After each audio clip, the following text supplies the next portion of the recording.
เจริญพรญาติโยมสาธุชนผู้เป็นสมาชิกกลุ่มวิปัสสนาวันนี้จะบรรยายเรื่องผู้ประทุษร้ายผู้ไม่ประทุษร้ายญาติโยมสาธุชนก็คงจะเห็นมีกันดาษดื่นที่ประทุษร้ายบุคคลที่ไม่ประทุษร้ายแต่บางทีเหตุการณ์ประจำวันอาจจะเป็นเราเองหรือว่าเราอยู่ในเหตุการณ์หรือว่าเราจะเป็นผู้ถูกกระทำก็แล้วแต่ในที่นี้ไม่ได้หมายถึงใครเพียงแต่ว่าพูดไปตามตำรับตำราที่ปรากฏหรือเป็นการตั้งข้อสังเกตว่าถ้าบุคคลหนึ่งประทุษร้ายบุคคลที่เขาไม่ประทุษร้ายตอบหรือคือเขาไม่ได้มีความเกี่ยวข้องอะไรด้วยหรือเขาอยู่เฉยๆแต่เราก็ไปประทุษร้ายเขาแต่ว่าการประทุษร้ายเนี่ยก็คือคงต้องมีเหตุอะไรสักอย่างน่ะไม่ใช่ว่าอยู่ดีๆจะไปประทุษร้ายเนี่ยก็ต้องมีเหตุอะไรสักอย่างหนึ่งถึงจะไปประทุษร้ายแต่ว่าการประทุษร้ายเนี่ยก็มีสองแบบเมื่อประทุษร้ายแล้วผู้ถูกประทุษร้ายก็ประทุษร้ายตอบไม่เข้าหลักอันนี้แต่ในที่นี้หมายถึงว่าคนคนหนึ่งไปประทุษร้ายบุคคลหนึ่งแต่บุคคลที่ถูกประทุษร้ายไม่ได้ประทุษร้ายตอบหรืออาจจะไม่สามารถที่จะตอบโต้ได้หรือบางทีก็เสียชีวิตไปเลยก็มีหรือไม่ได้ถูกประทุษร้ายแต่ว่าการกระทำอันนั้นไปไปตกกับคนอื่นเขาเรียกว่าผิดเป้าหมายอืมในเรื่องนี้ก็จะอ้างอิงธรรมบท2เรื่องอืมแล้วนิทานธรรมบทนิทานธรรมบทนี้เป็นอรรถกถาที่พระพุทธเจ้าตรัสพระคาถาไว้ในพระไตรปิฎกแต่มีเรื่องที่เกี่ยวข้องมี2เรื่องเท่าที่ปรากฏแต่อาจจะมีเรื่องอื่นอีกแต่ก็อ้างอิงเฉพาะ2เรื่องก็คือเรื่อง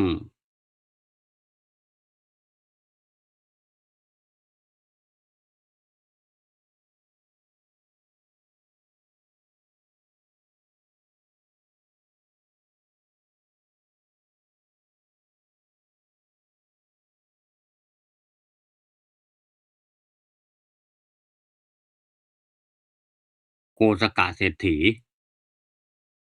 ส่วนธรรมบทภาค5เป็นเรื่องของพระมหาโมคคัลลานะ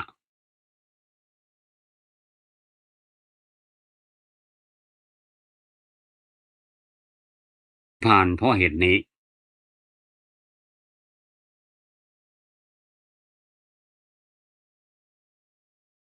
ธรรมบทภาคที่2เรื่องนี้เป็นเรื่องที่พ่อเลี้ยงประทุษร้ายลูกเลี้ยงซึ่งลูกเลี้ยงก็ไม่สามารถที่จะตอบโต้ได้แล้วก็ไม่รู้ด้วยนะไม่รู้ว่าพ่อเลี้ยงเนี่ยคิดจะพยายามฆ่าตนแต่ก็คิดไม่ถึงนะเรื่องนี้ซับซ้อนมากความรายละเอียดเริ่มจากการที่มี ชายผัวเมียคู่หนึ่งเนี่ยเป็นชาวแคว้นอารักขปะเมื่อทุพพิกภัยเกิดขึ้นหมายความว่าเกิดภัยข้าวยากหมากแพงก็จะต้องอพยพไปอีกเมืองหนึ่งเรียกว่าหนีหนีจากบ้านเมืองนี้เรียกว่าพัฒนาคาที่อยู่เนี่ยก็คือย้ายจากเมืองอารักขปะเนี่ยก็จะไปเมืองโกสัมพีแต่ระหว่างทางเนี่ยสามีภรรยาคู่เนี้ยก็มีลูกน้อยลูกอาจจะลูกนี่ก็ยังเล็กมากนะที่เดินทางไกลผ่านทะเลทรายผ่านที่กันดารผ่านทะเลทรายอากาศร้อนเสบียงก็หมด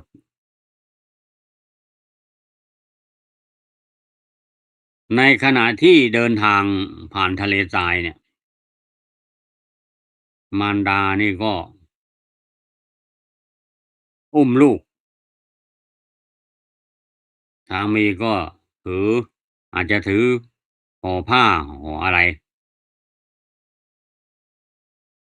ภรรยาก็ความที่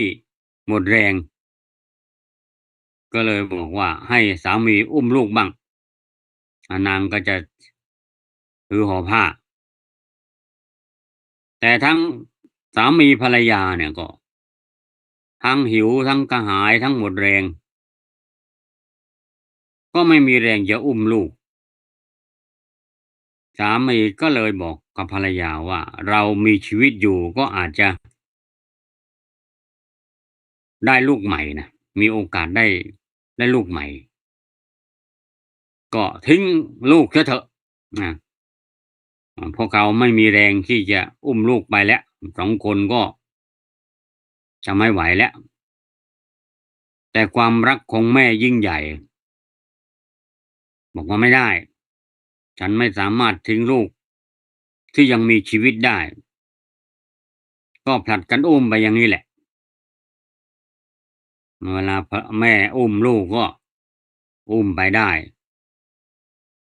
ถึงเวลาให้พ่ออุ้มบ้างพ่อก็บ่นท่าเดียวบอกว่าทิ้งลูกไปเถอะเรามีชีวิตอยู่ก็สามารถที่จะมีลูกใหม่ได้แต่ภรรยาเขาไม่ยอมสามีก็ให้ภรรยาเดินนำหน้าไปก่อนตัวเองก็เดินข้างหลังทิ้งระยะห่างพอภรรยาเผลอก็แอบเอาลูกนอนไว้ที่อ่ากอหญ้าเอาใบไม้รองแล้วก็เอาลูกนอนไว้อ่าทิ้งลูกแล้วก็เดินมาภรรยาหันกลับมาอ้าวลูกไปไหนล่ะบอกว่านู่นน่ะฉันวางไว้ตรงนู้นน่ะบอกภรรยาก็ไม่ยอมบอกไม่ได้ไปเอาลูกฉันคืนมาร้องไห้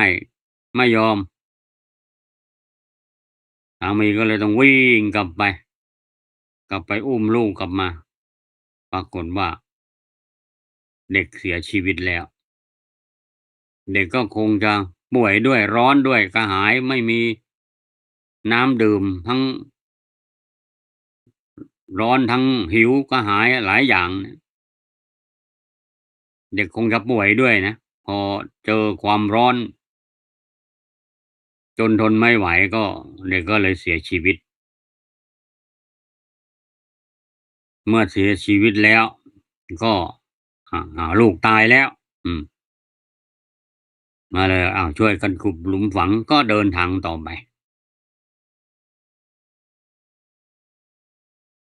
เรื่องการทิ้งลูกนี่ก็เป็นกรรมติดตามของ ผู้ชายคนเนี้ยที่ทิ้งลูกเนี่ย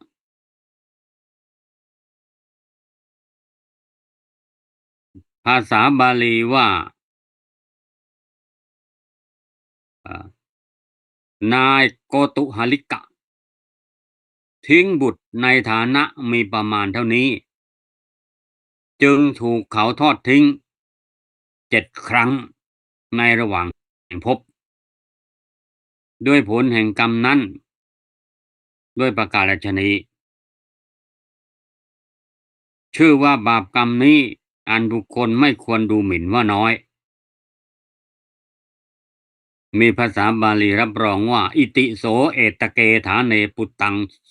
ฉัดเดตวาตัสสะนิสันเทนะพวันตเรสตเตวาเรสตะวาเรฉัดดิโตปาปกรรมมังนาเมเตอัปปกันตินาวะมันยิตพัง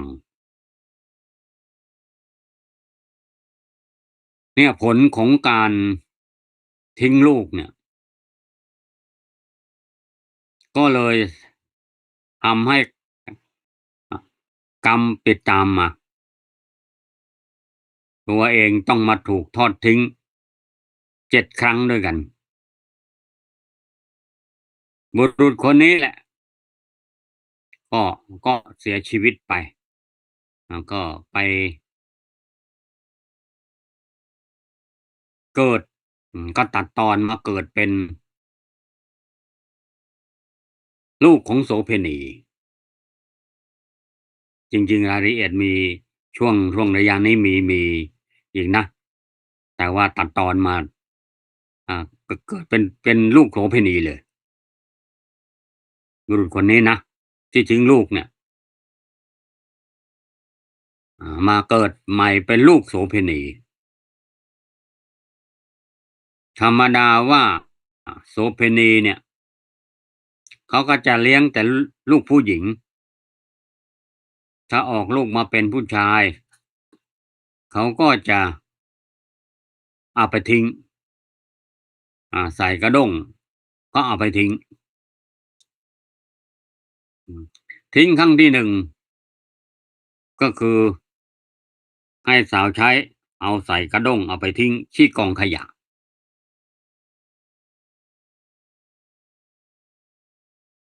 ก็ด้วยบุญของเขายังพอมีอยู่บ้างก็ไม่มีสัตว์อะไรที่จะทำร้ายเขาได้อาจจะเป็นสุนัขก็ดีจะเป็นกาเป็นเหยี่ยวก็ดีก็ไม่สามารถเข้าใกล้เด็กนี้ได้ยังมีบุญรักษาอยู่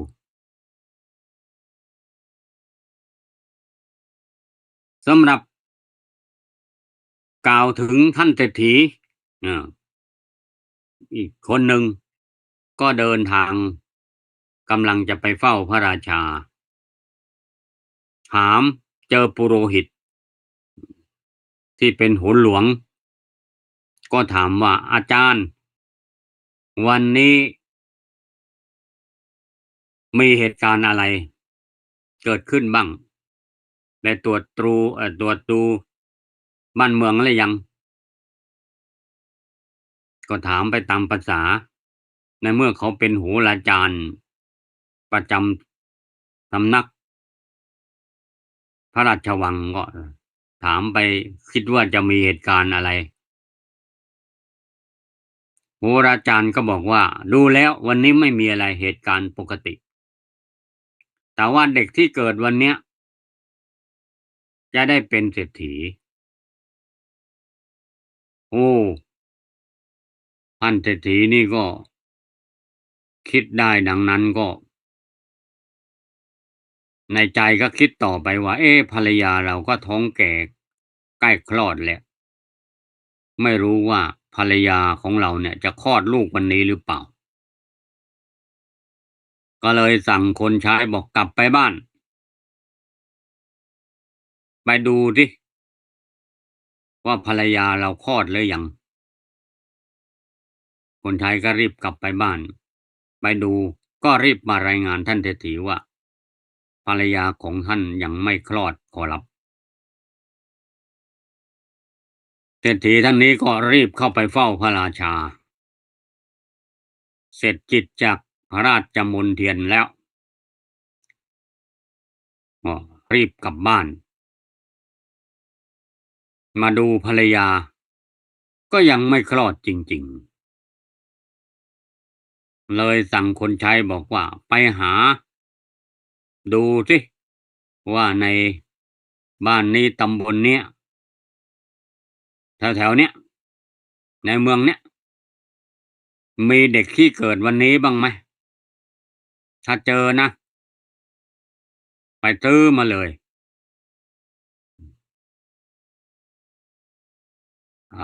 ท่านคนใช้ท่านเศรษฐีก็ไปเท่าเดินเสาะหาก็ไปเจอคนเขาเรียกว่าคนเลี้ยงแพะ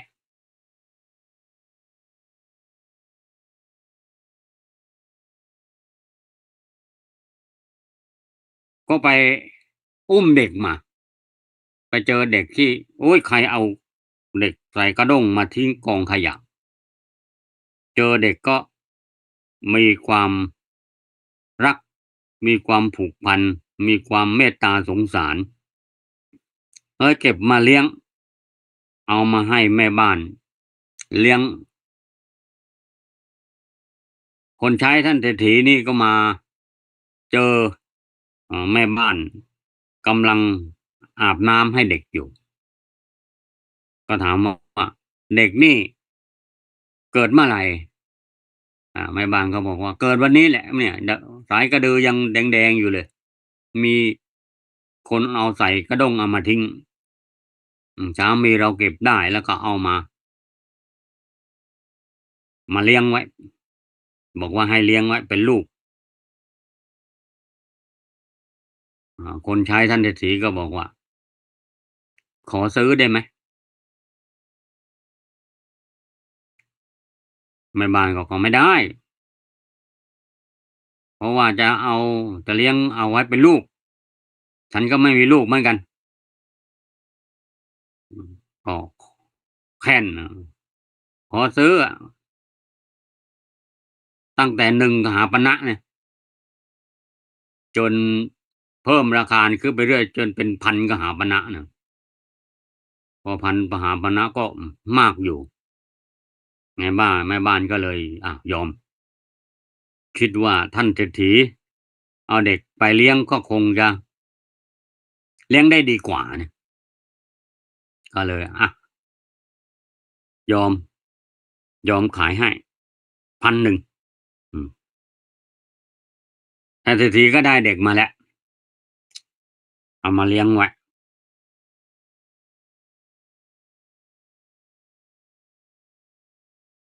ได้2-3 วันลูกท่านเศรษฐีก็คลอดอาที่ท่านเศรษฐีซื้อเด็กมาเนี่ยก็หวังว่าถ้าลูกของเราคลอดมาเป็นผู้หญิงเราก็จะให้เด็กคนนี้แต่งงานกับลูกสาวของเราแต่ถ้าลูกของเราคลอดมาเป็นผู้ชายเราก็จะฆ่าเด็กคนนี้เสียเนี่ยเจตนาก็ไม่บริสุทธิ์แล้วปรากฏว่าอยู่มา2-3 วันภรรยาท่านเศรษฐีก็คลอดออกมาเป็นผู้ชายท่านเศรษฐีก็ต้องกำจัดเด็กที่ซื้อมาเพราะว่าถ้าไม่มีเด็กคนนี้ลูกเราก็จะได้เป็นเศรษฐีก็คิดแปลกๆนะอืมก็เด็กลูกเศรษฐีก็ต้องเป็นเศรษฐีอยู่แล้วแต่เขาคิดไม่เหมือนคนอื่นนะคนคิดที่ว่าใจร้ายอะนะคนใจร้ายอะคิดจะกำจัดเด็กที่ซื้อมาเพื่อไม่ให้เป็นคู่แข่งกับลูกของตัวเองก็เลยบอกอืมนางกาลี ทาสคนใช้ผู้หญิงชื่อกาลี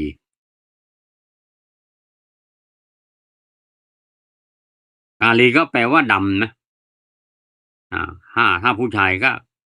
กาละหรือกาโลก็แปลว่าดำคนชื่อกาลีนี่แสดงว่าอ่าตัวดำกาลีนี่ก็คงจะตัวดำก็เลยชื่อกาลีให้คนใช้ผู้หญิงชื่อว่ากาลีเนี่ยเอาเด็กไปทิ้งที่ประตูคอกวัวกะว่าเมื่อวัวเขาเปิดคอกวัวมาก็เหยียบเด็กเนี่ยคอยเฝ้าดูไว้นะว่าเด็กตายหรือเปล่านางกาลีก็เอาเด็กไปทิ้งไว้หน้าประตูคอกวัวก็คอยเฝ้าดูวันนั้นวัวตัวหัวหน้าก็ออกมาก่อนก็ไปยืนค่อมเด็กไว้วัวตัวอื่นก็ออกไปคนเลี้ยงวัวมาเจออ้าวใครเอาเด็กมาทิ้งไว้นี่โอ้ยดีใจได้ลูกแล้ววันนี้อืมก็เอาไปให้แม่บ้านเลี้ยงนางแกลีก็กลับไปรายงานท่านเศรษฐีบอกว่าเด็กคนนั้นไม่ตายมีคนเลี้ยงวัวเก็บเอาไปบอกไปซื้อมาไปซื้อกลับคืนมาอ่านางกาลีก็ไปซื้อมา1,000เหมือนกันเขาก็ยอมขายให้ก็ว่าโอ้ท่านเศรษฐีคงจะเมตตาเด็กคนนี้นะไปอยู่กับลูกเศรษฐีน่าจะดีกว่าก็เลยยอมขายให้อยู่มาก็อ้าวไม่สำเร็จก็เอาใหม่เอาไปทิ้งไว้ที่ล้อเกวียนอืมกลางคืนกะว่าเกวียนมานี่ก็จะได้เหยียบกลางตัวเด็กก็จะได้เด็กก็จะได้ตายนางกาลีก็ต้องเฝ้าดูเกวียนมากลางคืนวัวมันไม่เดินไปข้างหน้า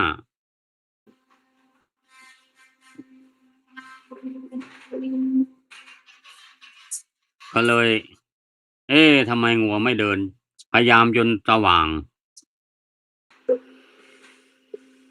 หัวหน้าเกวียนก็ไปดูอ้าว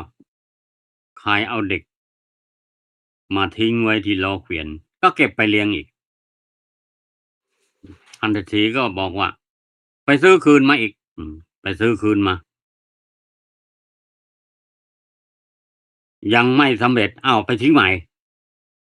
คราวนี้เอาไปทิ้งที่ป่าช้าผีดิบกะว่าให้สุนัขที่มันมากินศพกลางคืนเนี่ยก็จะได้กินเด็กคนนี้ไปเอาไปทิ้งไว้ในกอไม้กลางคืนก็ไม่เป็นไรนะพอเช้ามาก็มีคนต้อนแพะฝูงใหญ่เนี่ยมาแถวนั้นแม่แพะเข้าไปกินใบไม้เนี่ยในพุ่มไม้เจอเด็กนอนอยู่ก็เลยคุกเข่าเอานมให้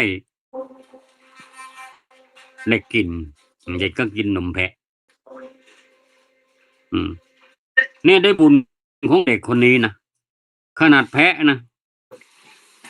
มันเป็นสัตว์ที่ว่าไม่รู้เรื่องรู้ราวแต่มันก็แสนรู้นะมันคุกเข่าเอานมให้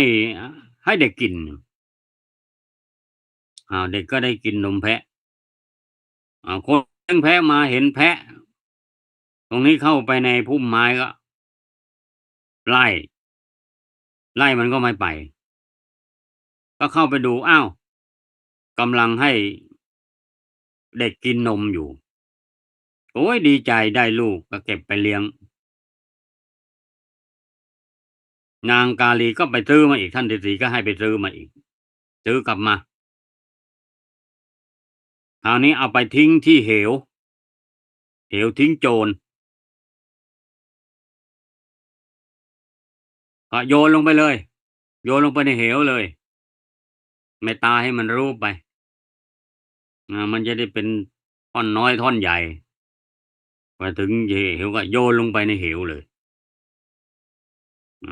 นางกาลีก็สังเกตดูปรากฏว่าโยนลงไปในเหวนะก็ไปเจอพุ่มไม้เถาเถาวัลย์มันคลุมต้นไม้ไผ่อยู่พอโยนเด็กลงไปมันก็ไปติดค้างอยู่บน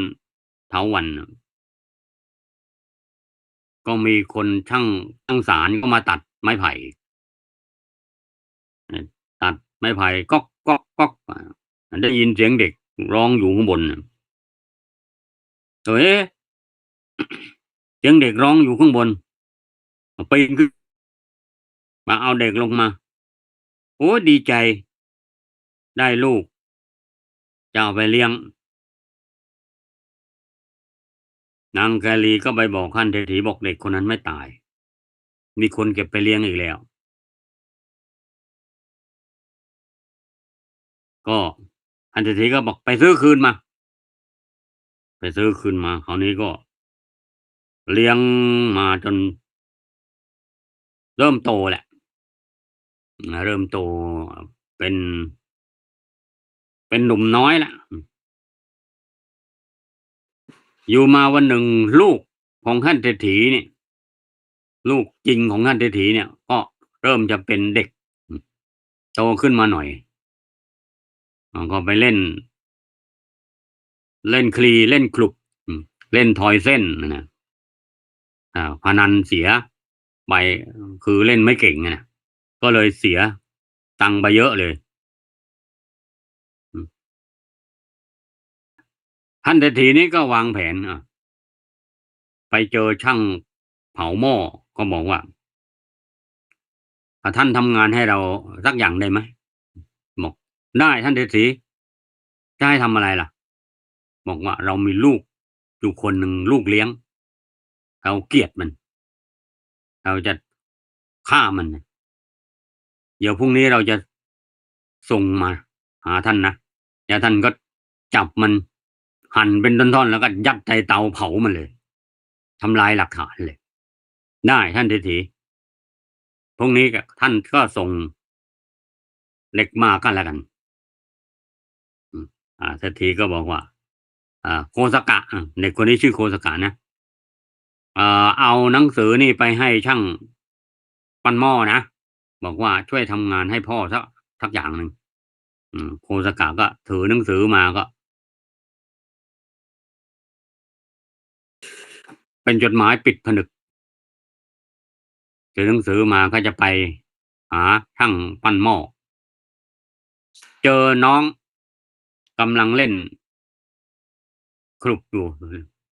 เส้นถอเสียเล่นไม่เก่งก็เลยเสียเยอะก็เลยบอกว่าพี่โคสกะมาก็ดีแล้วช่วยเล่นเอา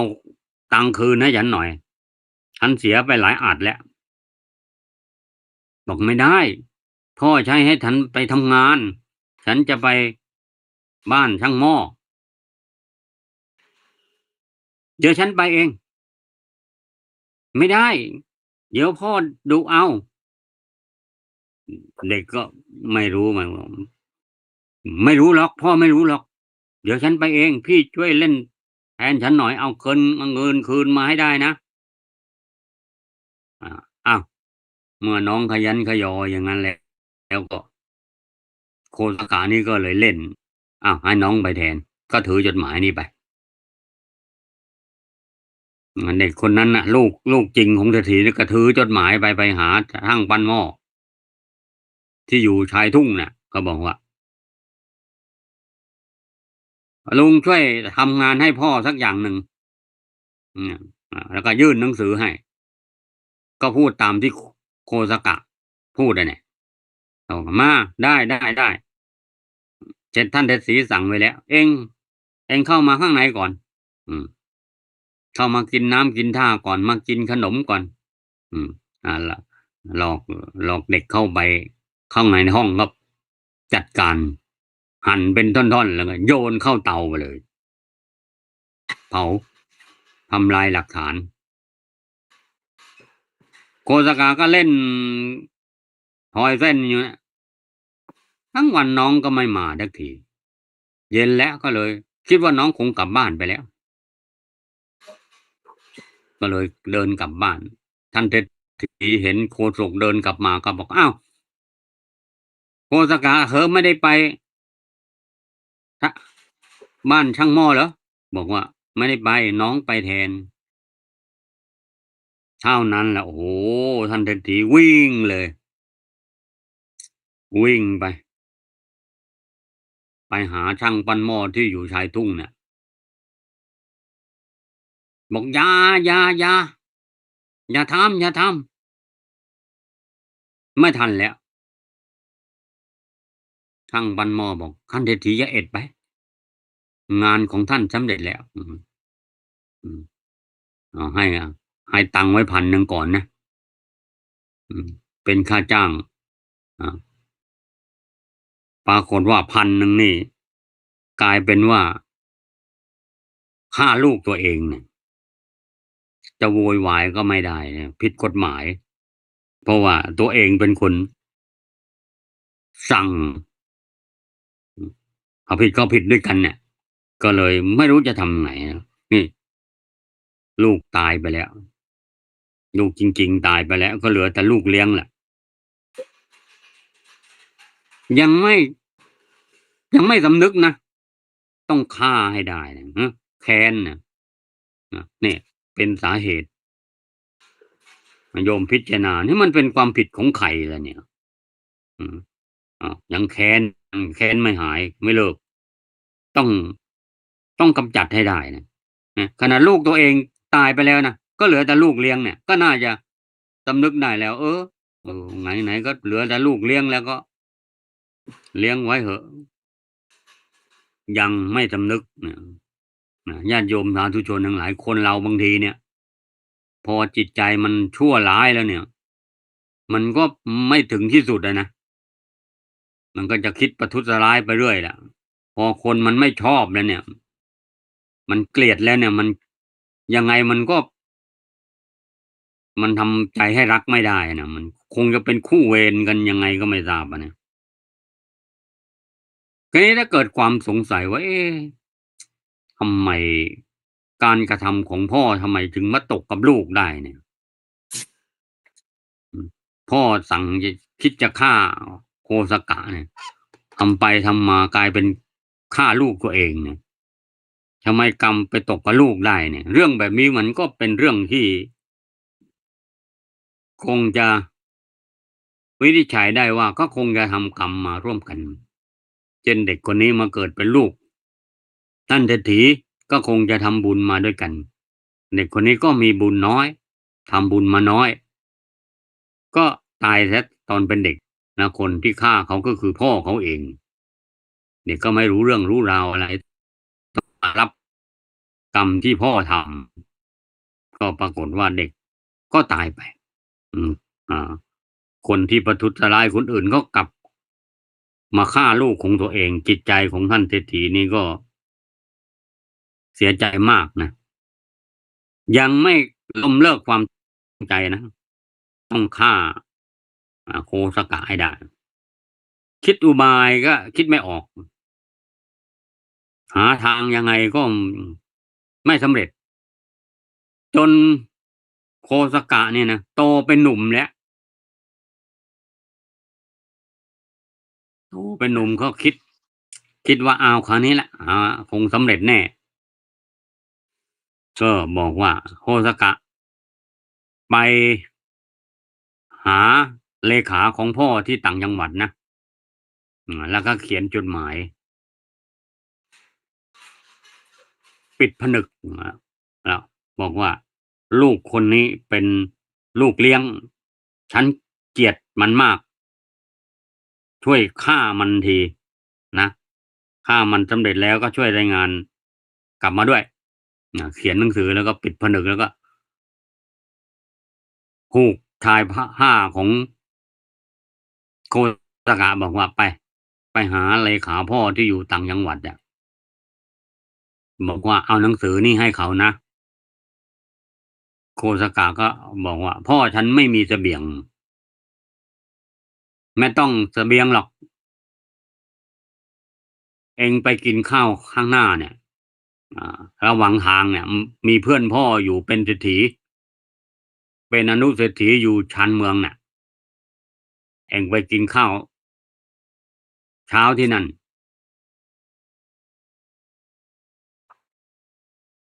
โคสกะก็ทำตามนั้นยังไม่ได้กินข้าวเลยนะ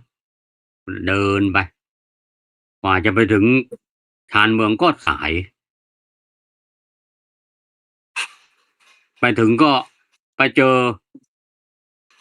ภรรยาของท่านอนุเศรษฐีเนี่ยที่เป็นเพื่อนของท่านเศรษฐีอยู่นอกเมืองก็ไปยืนอยู่หน้าบ้านบอกคุณนายฉันมากิน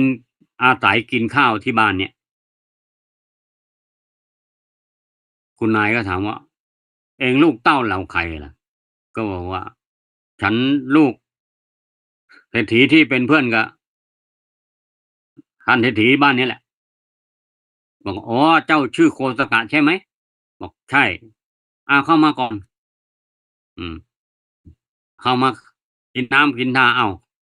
กินข้าวก่อนน่ะยังไม่ได้กินข้าวมาเลยเนี่ยสายแล้วนะก็รีบหาข้าวให้กินพอดี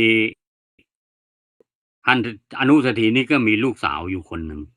อายุประมาณ16แล้วก็มีให้สาวใช้ไว้คนหนึ่งเอาไว้รับใช้ลูกสาวสาวใช้คนนี้ก็เดินมาพอดีบอกเอ็งมานี่เอ็งมาล้างเท้าให้ลูกเศรษฐีเนี่ยชื่อโคสกะเนี่ย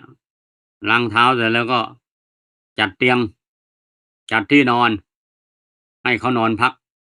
แดดมันร้อนน่ะอย่าเดินต่อไปเลยเดินไม่ไหวหรอกนอนเสียก่อนคืนหนึ่งพรุ่งนี้เช้าค่อยไปคนใช้ผู้หญิงนี่ก็ลูกสาวเศรษฐีนี่ก็ใช้ให้ไปซื้อของแต่ว่าคุณนายให้มาทำสิ่งนี้ก่อนมาล้างเท้ามาจัดที่นอนให้มาจัดหาข้าวหาปลาให้ท่านลูกเศรษฐีชื่อว่าโคสกะเนี่ยกินก่อนก็ทำเสร็จเรียบร้อยแล้วก็จึงไปตลาดไปซื้อของให้ลูกสาวท่านเศรษฐีกลับมาลูกสาวท่านเศรษฐีก็ดุเอาอะทำไมไปตั้งนานก็บอกว่าคุณหนูอย่าดุฉันเลยพอดีคุณนายเนี่ยสั่งให้ฉันดูแลลูกชายท่านเศรษฐีเข้ามาจากในเมืองลูกสาวเศรษฐีก็ถามว่าเขาชื่ออะไรเขาชื่อโคสกะโอ้โพอได้ยินชื่อว่าโคสกะเท่านั้นแหละความรักตั้งขึ้นจดเยื่อในกระดูกเลยนะแค่ได้ยินชื่อก็นั่นนะยังไม่ได้เห็นหน้าเลยเขาชื่อโคสกะนะเขาอยู่ที่ไหนอะเขานอนอยู่ในห้องอะข้างล่างเนี่ยหลับไปเลยกินข้าวเสร็จแล้วก็หลับไปเลยแดดร้อนอะลูกสาวเศรษฐีก็เลยแอบเข้าไปดูไปมีดูหนังสือก็เห็นหนังสือก็ไปแก้หนังสือออกมาเอามาอ่านเพราะความอยากรู้อยากเห็นนะเอามาอ่านมาเปิดอ่านหนังสืออะไรเอามาเปิดอ่านเป็นข้อความสั่งฆ่าโคสกะโอ้ยตายแล้วคนคนนี้ถือหนังสือสั่งฆ่าตัวเองมายังไม่รู้เรื่องเลยก็เลยฉีกหนังสือนั้นทิ้งไปเลยเขียนใหม่เขียนใหม่บอกว่าลูกชายของฉันคนนี้ชื่อโคสกะฉันรักลูกคนนี้มากท่านจงไปเก็บภาษีมา100 หลังคาเรือน แล้วก็สร้างเรือนให้ลูกชายฉันเสร็จแล้วก็ไปขอลูกสาวของท่านอนุเศรษฐีที่อยู่ชานเมืองน่ะจัดการแต่งงานมงคลสมรสให้เรียบร้อยเมื่องานเสร็จแล้วรายงานไปบอกฉันด้วยลงชื่อท่านเศรษฐีก็ปลอมลายเซ็นเสมือนเลยแล้วก็ใส่ซองเหมือนเดิมเอาไปผูกไว้ที่ชายผ้าของท่านโทสกะก็พอรุ่งเช้าก็เดินทางต่อไปก็ไปถึงบ้านเลขาของท่านเศรษฐีก็เอาหนังสือให้ท่านเลขาเศรษฐีอ่านดูก็โอ้นายของเราสั่งมาว่าให้ไปเก็บภาษีร้อยหลังคาเรือนปลูกเรือนหอให้ลูกชายฉันเสร็จแล้วให้ไปขอลูกสาวเศรษฐีที่อยู่ชานเมืองมาแต่งงานจัดการมงคลสมรสให้เรียบร้อยก็ดำเนินการเสร็จเรียบร้อยอืมก็เลยได้แต่งงานอยู่กินกันฉันสามีภรรยาท่านเศรษฐีก็เสร็จแล้วก็ส่งข่าวไปถึงท่านเศรษฐีบอกว่าที่นายสั่งอะเรียบร้อยแล้วอืมท่านเศรษฐีก็อ้าวทำไมกับตาลปัดเป็นอย่างนั้นน่ะฉันสั่งให้ฆ่ามันทำไมไปปลูกเรือนหอให้มันจัดการแต่งงานโอ้เรียกกลับมาอืมเรียกกลับมาท่านเศรษฐีก็ป่วยหนักแล้วนะเรียกกลับมากราบบอกว่าสมบัติทั้งหลายทั้งปวงที่ฉันมีเนี่ยทำไม่ให้อืมไม่ให้ลูกโคสกะเนี่ยอืมก็ใกล้ตายแล้วก็เรียกลูกกลับมาบอกว่าเลขาทรัพย์สมบัติของฉันมีอะไรบ้างก็บอกมีเงินสด40โกฏมีอาคารบ้านเรือนอย่างงี้ก็บอกเศรษฐีบอกว่าทั้งหมดนั่นน่ะจะบอกว่าไม่ให้โคสกะลูกเราอะจะบอกว่าไม่ให้อะพูดผิดพูดบอกให้ให้โคสกะลูกเราอืมก็ไอ้คำว่าไม่นี่มันอาจจะพูดไม่ออกอะมันพูดคนใกล้ตายแล้วก็เลยพูดผิดๆถูกๆพอบอกว่าให้ลูกชายเราโคสกะอะพูดแค่นั้นน่ะก็สิ้นใจตายไปเลย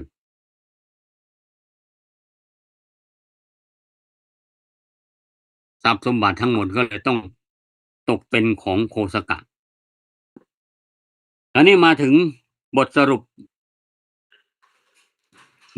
ว่า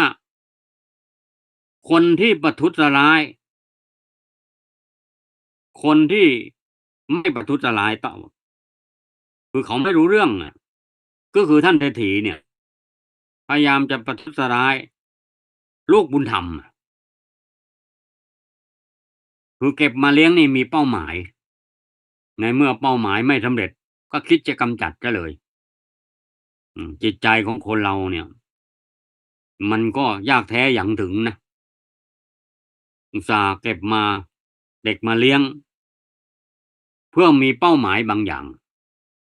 เมื่อเป้าหมายนั้นไม่สำเร็จก็คิดจะกำจัดทิ้งแต่ด้วยบุญของเด็กเนี่ยก็ไม่ตายเด็กก็ไม่ตายจนบัดนี้ก็ไม่รู้นะโคสกะก็ไม่รู้ว่าพ่อพยายามฆ่าตัวเองเนี่ย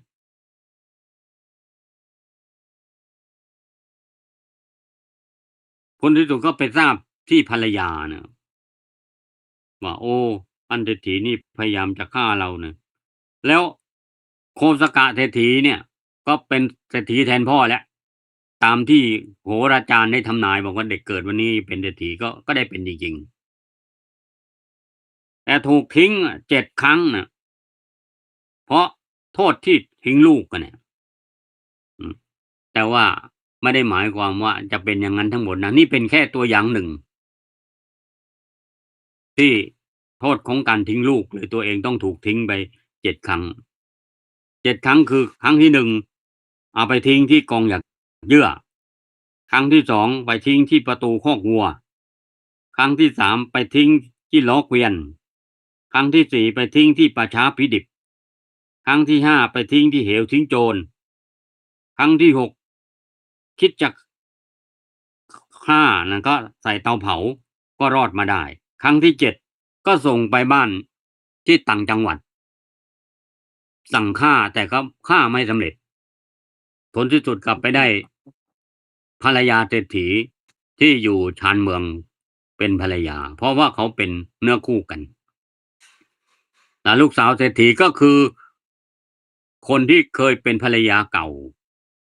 สมัยนู้นน่ะนะที่เดินทางมาด้วยกันเนี่ยลำบากยากแค้นมาด้วยกันน่ะก็มาเกิดเป็นลูกเศรษฐีที่ชานเมืองส่วนโคสกะก็เป็นลูกเลี้ยงของท่านเศรษฐีที่ในเมืองในที่สุดก็ได้มาแต่งงานกันคือคนที่เป็นคู่กันแล้วก็ไม่แคล้วกันได้คือเป็นเนื้อคู่กันก็ต้องมาได้แต่งงานได้เป็นคู่กันก็ได้เป็นเศรษฐีเนี่ยฝ่ายผู้หญิงก็เป็นลูกเศรษฐีที่อยู่ชานเมืองส่วนโคสกะก็เป็นลูกบุญธรรมของเศรษฐีที่อยู่ในเมืองโคสกะนี้ก็เป็นลูกโสเภณีที่เขาเอามาทิ้งนะแต่ด้วยบุญเก่าก็ได้เป็นเศรษฐีนี่ส่วนโคสกะเศรษฐีเนี่ยดวงจะเป็นเศรษฐีก็ต้องได้เป็นคนไม่ถึงข่าวตายก็ไม่ตายรอดมาได้ตั้ง7 ครั้ง 7 คราผลที่สุดทราบความจริงจากภรรยาแล้วก็จากคนใช้ของท่านเศรษฐีชื่อว่ากาลีก็มาเล่าให้ฟังบอกว่าท่านโคสกะเศรษฐีเนี่ยท่านพยายามก็รอดตายมาได้7 ครั้งเนี่ยจนได้เป็นเศรษฐีโอ้คิดได้ดังนั้นก็เลยเศร้าใจสลดใจก็เลยตั้งโรงทานแจกทานกับคนที่เดินทางก็เลยเป็นท่านโคสกะเศรษฐีแจกทานกับคนที่ยากไร้ไม่มีอะไรจะกินเรียกว่าแจกทานตั้งโรงทานเนี่ยนี่ท่านเศรษฐีนี่มีจิตสำนึกนะว่ารอดตายมาได้เนี่ยทั้งที่เกิดเป็นลูกโสเภณีเขาเอามาทิ้งเนี่ยแต่ก็รอดตายมาได้ทั้ง7 ครั้ง 7 คราผลที่สุดก็ได้เป็นเศรษฐีก็เลยไม่ประมาทในบุญทานการกุศลเลยตั้งโรงทาน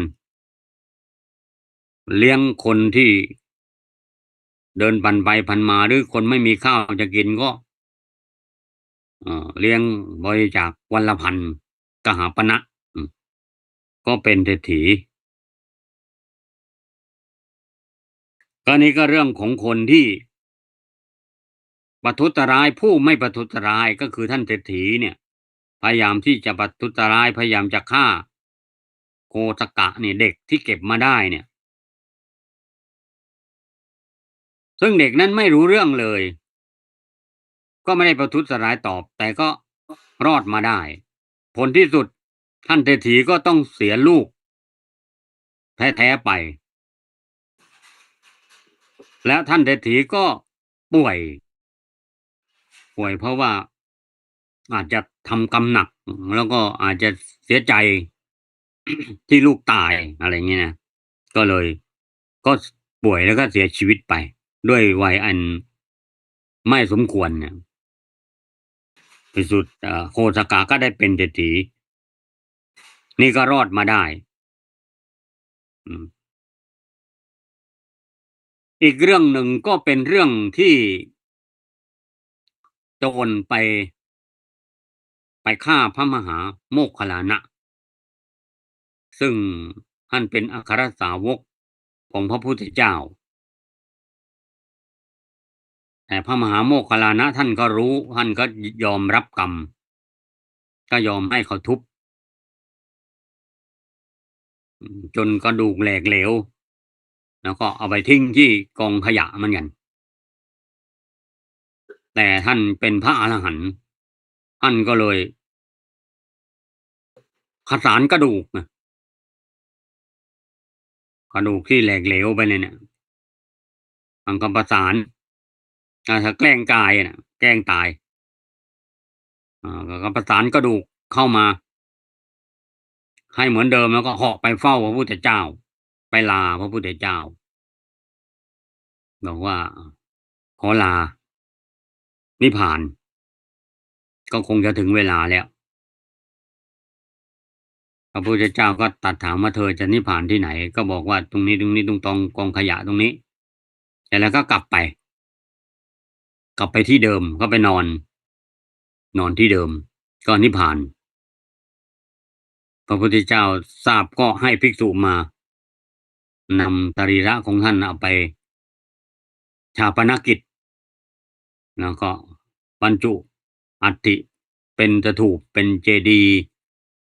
ให้คนได้กราบไหว้บูชาก็คงจะเป็นเจดีย์เล็กๆสมัยนี้ก็คงจะไม่รู้ว่าอยู่ตรงไหนนะเพราะว่าก็คงจะหลายพันปีคงจะสาบสูญไปแล้วนี่นักเลงสุราก็มารับจ้างเรียกว่ามือมือปืนรับจ้างเนี่ยรับจ้างฆ่าพระมหาโมคคัลลานะก็ถูก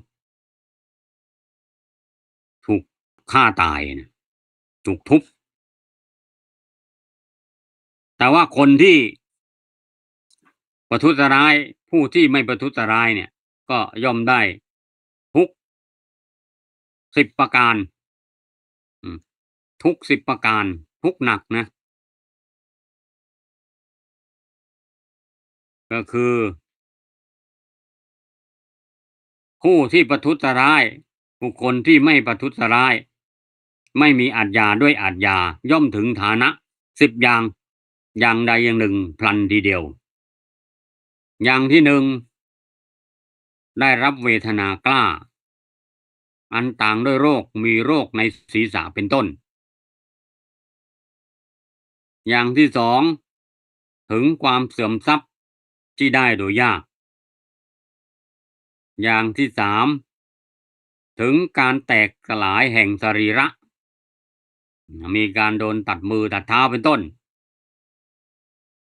ที่สี่อาพาธหนักเป็นโรคร้ายแรงเป็นอัมพฤกษ์อัมพาตอย่างที่ห้าถึงความเป็นมีจิตฟุ้งซ่านเป็นบ้าหรือว่าเป็นโรคซึมเศร้าอะไรก็แล้วแต่เขาบอกจิตฟุ้งซ่านขนาดเป็นบ้าเขาว่างั้นนะต่อไปข้อ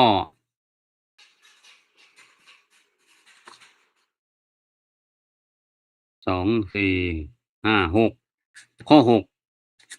ขัดข้องแต่พระราชาขัดข้องแต่พระราชาถูกถอดยศลดตำแหน่งข้อ7ถูกกล่าวตู่อย่างร้ายแรงข้อ8ย่อยยับแห่งญาติอืมอืมญาติเรียกว่าเอ่อสิ้นญาติของตนเองอ่ะไม่มีที่พึ่งก็ข้อ9ความเสียหายแห่งทรัพย์โภคสมบัติบ้านถูกไฟไหม้บ้างผุพังเราทรัพย์เสียหายแล้วก็ข้อ10ไฟป่าไหม้เรือนคนมีปัญญาตามเมื่อแตกตายทำลายขันธ์ย่อมเข้าถึงนรกญาติโยมสาธุชนทั้งหลายนะ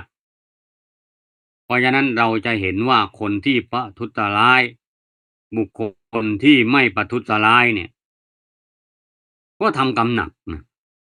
เขาอาจจะไม่คิดว่าบาปกรรม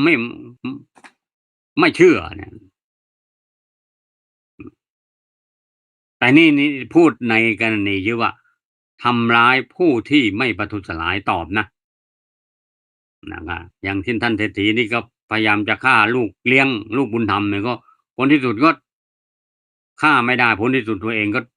ต้องเสียลูกไปตัวเองก็ต้องมาป่วยตายเนี่ยคือ ให้ทุกข์แก่ท่านทุกข์นั้นถึงตัวโบราณเขาว่าอย่างนั้น แล้วก็เล็กนักเลงกลุ่มนี้ที่ไปฆ่าพระมหาโมคคัลลานะเนี่ยก็ถูกจับได้นะพอเอาไปประหารก็ต้องตายตกไปตามกันนี่เลยบอกว่าแล้วพระมหาโมคคัลลานะนี่เป็นพระอรหันต์ด้วยนะฆ่าพระอรหันต์น่ะเป็นอนันตริยกรรมด้วยนะแต่ว่าพวกนักเลงสุรานี่ก็ไม่ต้องไปพูดถึงว่ากรรมหนักกรรมเบาแล้วพวกเขาไม่เคยเชื่อเรื่องบาปกรรมอะไรเนี่ยไม่มีหิริโอตตัปปะไม่เชื่อเรื่องบาปเรื่องกรรมอะทำได้นะผลที่สุดโจรกลุ่มนี้ก็ถูกจับได้ก็ถูกประหารเรื่องการประทุษร้ายบุคคลที่ไม่ประทุษร้ายนี่ก็อ้างอิงธรรมบท2เรื่องในภาค2เรื่องพระนางสามาวดีเหตุเกิดของโกษกะเศรษฐีแล้วก็เรื่องพระมหาโมคคัลลานะญาติโยมสาธุชนทั้งหลายก็เรื่องบาปบุญคุณโทษถ้าเราเห็นเหตุการณ์อย่างนั้นก็ควรจะตักเตือนหรือว่าตัวเราเองคงไม่ทำอะนะหรือว่าถ้าใครทำก็คงต้องเลิกอะอืมแต่ว่าไม่ได้ไม่ได้พูดถึงว่าใครนะพูดไปตามตำราว่าไม่ก็อันนี้ก็ไปตามเหตุผลว่าเป็นอย่างงี้ตำราเขาว่าอย่างงี้ก็พูดไปตามเนื้อผ้าไม่ได้ว่าใครนะไม่ต้องเดือดร้อนใครนะอืมการบรรยายธรรมในวันนี้ก็เพียงเพื่อให้ได้เห็นมุมมองอะไรบางอย่างให้เราได้คิดว่าโอ้คนเรานี่ก็เกิดมาก็เป็นทุกข์นะบางทีเราไม่ฆ่าเขาก็มาฆ่าเราเราไม่ทำเขาก็มาทำเราถ้าเราถูกกระทำแล้วเราจะทำยังไงก็คงจะต้องหลีกเลี่ยงนะถ้านักบุญนักปฏิบัตินะหลีกเลี่ยงอย่างเดียวนะไม่ตอบโต้นะถ้าตอบโต้นี่มันจะเป็นกรรมทำกรรมเพิ่มอ่ากรรมของเขาก็กรรมของเขาถ้าเราไปทำตอบไปโต้ตอบมันก็เป็นกรรมของเราเพราะงั้นเราก็ถ้าเจอเหตุการณ์กับตัวเองนะก็ต้องทำยังไงอย่าไปทำร้ายตอบนะถ้าทำร้ายตอบมันก็เป็นกรรมของเราน่ะไปทำร้ายเขาก็กรรมของเราเนี่ยมันก็ฆ่ากันไปฆ่ากันมาเบียดกันไปเบียดเบียนกันมามันไม่มีที่สิ้นสุดอะเพราะฉะนั้นนักปฏิบัติธรรมเนี่ยก็รู้แล้วก็ต้องพยายามหลีกเลี่ยงหนีอืมหนีอย่างเดียวไม่โต้ตอบเขาไม่โต้ตอบนะพระพุทธเจ้าไม่ให้โต้ตอบนะเพราะว่าโต้ตอบมันจะเป็นบาปของเรามันเป็นกรรมของเราก็จะต้องให้มันหมดกันไปเลยถ้ามันเป็นเจ้ากรรมนายเวรนะก็ให้มันหมดกันไปเลยชดใช้กันให้หมดไปชาตินี้ไปเลยบอกว่าอ้าวถ้าเราเคยทำบาปทำกรรมก็ท่านไว้นะก็ขอชดใช้ให้หมดไปในชาตินี้เลยแล้วกันอโหสิกรรมให้กันแล้วกันอืมอโหสิกรรมอย่าให้มีเวรมีกรรมต่อกันเลยเอออย่าไปสร้างบาปสร้างกรรมต่อไปเลยให้มันหมดกันภายในชาตินี้แหละอโหสิกรรมให้กันเถอะเราทำมาแล้วในอดีตมันก็ดับไปแล้วบางทีในชาติที่แล้วก็ไม่รู้มันก็ผ่านไปแล้วเราก็ไม่รู้แต่ว่าเวรนี่มันจะติดตามมาเราก็ไม่รู้เขาหมาก็มาทำร้ายเราเนี่ยไม่รู้เรื่องอะไรนะเราก็ไม่ทราบสาเหตุได้แต่เราก็จะต้องหาวิธีปกป้องกันหรือว่าพยายามหลบหนีหรือแผ่เมตตาให้เขา ให้เขาได้กลับตัวกลับใจ ได้เห็นแสงสว่างแห่งธรรมะของพระพุทธเจ้า เรานักปฏิบัติธรรมก็ต้องควรจะทำตัวยังไงให้ปลอดภัยนะเราก็ต้องเอาตัวเองให้รอดนะปลอดภัยไว้ก่อนนะญาติโยมสาธุชนทั้งหลายการบรรยายธรรมในวันนี้ก็